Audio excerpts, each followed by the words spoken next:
6h48 em Natal. Você está ouvindo o programa Explicando a Bíblia, hoje capítulo 1 do livro de Êxodo, onde estamos tratando aqui da perseguição que o faraó estava fazendo de forma implacável contra o povo de Israel. Irmãos, muitas ocasiões e épocas da história, o povo de Israel ele foi alvo de perseguição de pessoas que simpatizavam, que estavam a serviço do opositor de Deus para exterminá-los. Inclusive, a história mais recente da Segunda Guerra Mundial, onde houve uma dizimação de 6 milhões de judeus, Te vê que ali havia um propósito de fazer com que, na Primeira Guerra, de fazer com que primeiro misturado com o segundo, de fazer com que o povo de Israel ele deixasse de existir. Mas enquanto houver terra, Israel jamais será arriscado do planeta. Porque Deus tem plano com a nação de Israel, tem promessas de Deus a ser cumprida que envolve o povo de Israel. Então a gente vê que quem intenciona isso aí, normalmente bate com a cara contra a parede. Repito, não adianta lutar contra o Deus Todo-Poderoso, porque Ele é Deus. E Ele dá graça ao seu servo quando está sendo perseguido. Foi o que Ele fez aqui com o povo de Israel. O texto diz aqui que as parteiras, após elas convencerem o faraó que realmente havia uma certa robustez, uma certa vivacidade das mulheres hebreias com relação ao nascimento, há também a possibilidade delas terem criado essa história. Elas estavam favorecendo diretamente às mulheres hebreias, ao povo hebreu, a Deus, favorecendo mesmo, fazendo um parto com todo o aparato, com o que tinha de melhor em sua capacidade técnica de assistência naqueles momentos, e por uma questão de livrar sua pele, que o faraó não ia tê-la por inocente, se porventura ela falasse assim, podia ter até como um insulto a elas falaram, usar esse artifício, de omitir uma parte da história, acrescentando uma mentira. Há essa possibilidade.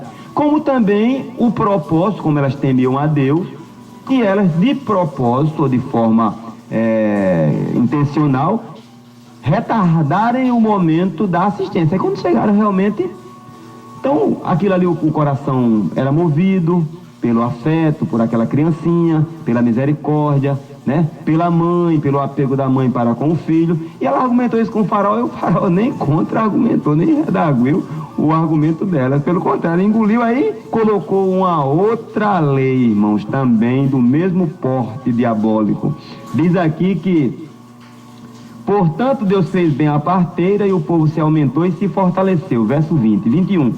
E aconteceu que, como as parteiras temeram a Deus, estabeleceu-se-lhes casas, ou seja, Deus fez com que essas mulheres prosperassem em todo o sentido, inclusive no sentido de abrir as suas madres, de fazer com que elas procriassem de forma satisfatória e também numérica. E isso, irmãos, biblicamente, a questão de ter filho, a Bíblia diz que é bênção de Deus. Há todo um controle de natalidade em nossos dias.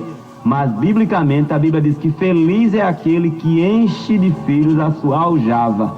Ela cita até um exemplo: quando o inimigo vinha à porta ao desafiar, ele pensa duas vezes, até porque aquela prole, aquela família, ela é numerosa, até nesse sentido.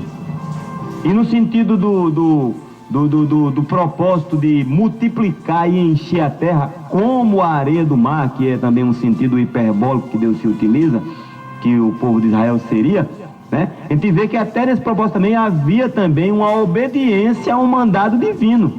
E não tinha métodos anticoncepcionais naquela época. Então, até nos nossos avós, nossos bisavós, a gente vê que as famílias comumente tinham 8, 10, 15, 20 filhos. Olha, esses meninos nasciam, irmãos. Claro que o índice de mortalidade infantil era imenso, mas essas crianças nasciam, as mulheres todas de parto natural, ou em sua grande maioria, sem uma assistência, e essas mulheres viviam 80, 90 anos de idade. É uma coisa, rapaz?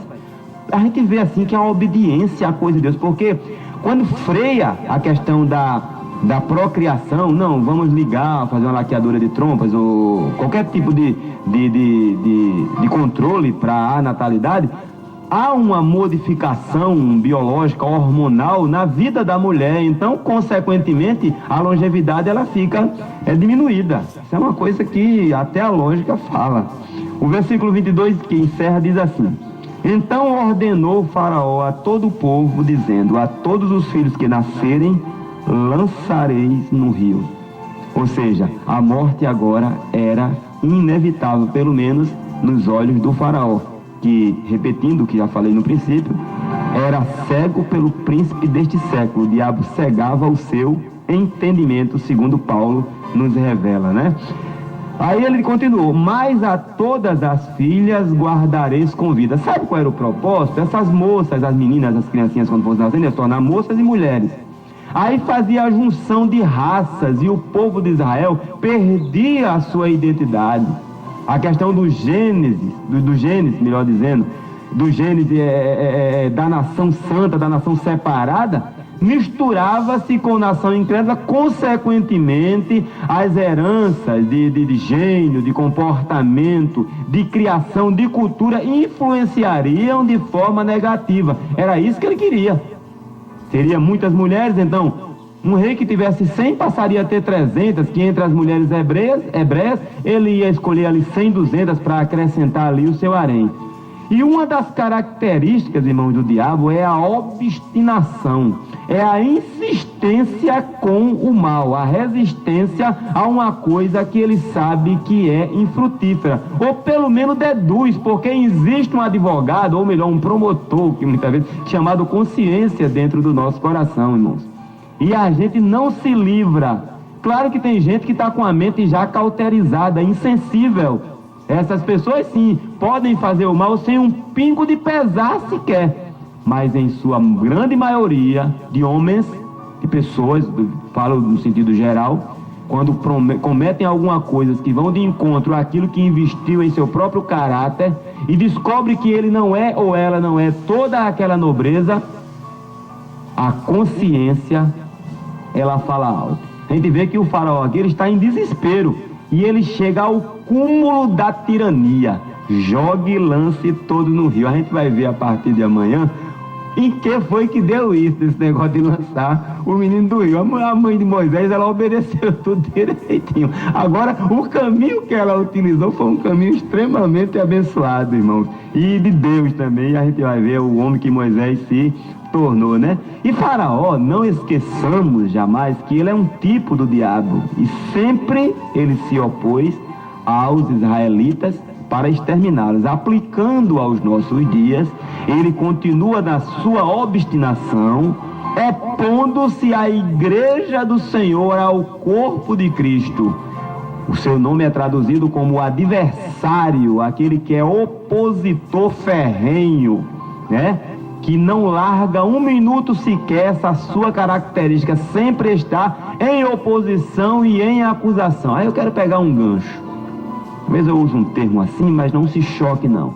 Pegar um gancho é você pegar assim, aquele fio de meada, né? Para poder desenvolver um raciocínio. Às vezes a gente está passando por uma situação que não é das mais atrativas, pelo contrário, é completamente indesejável. João falou que aquilo que ele temia lhe aconteceu, mas ele não sabia, porque Deus tudo sabe, mas ele não revela tudo aos seus. Revela o que é interessante e que a pessoa tem capacidade de saber. Ele não sabia que naquela sua aparente derrota estava a grande vitória do legado que ele deixou. Estava também Deus em desafio ao diabo, colocando todo o privilégio na mão de Jó para que Jó vencesse os ardis e as investidas diabólicas. E Jó, ele não decepcionou o nosso Deus. Será que isso não pode estar acontecendo comigo, meu irmão? Não pode estar acontecendo com você? A coisa está sem saída, a coisa está assim. Agora vamos vislumbrar a eternidade. A ditosa cidade deve ser linda. Se eu pudesse, eu voaria pra lá agora. Entendeu? O negócio é que não conheço uma pessoa que esteja vivendo e que tenha vontade de morrer. Não tem isso aí.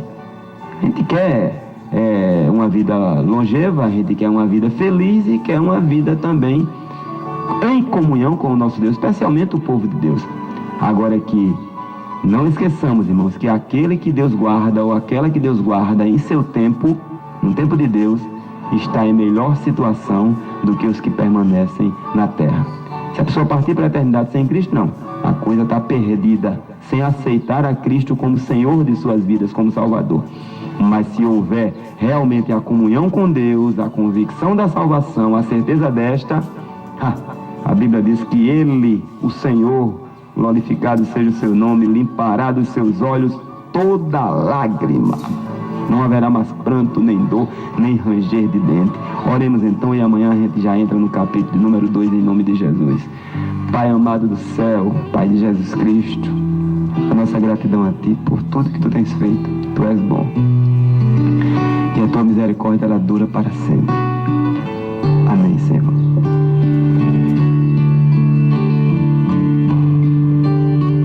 Você acabou de ouvir o programa Explicando a Bíblia com o irmão Gilvan Silva.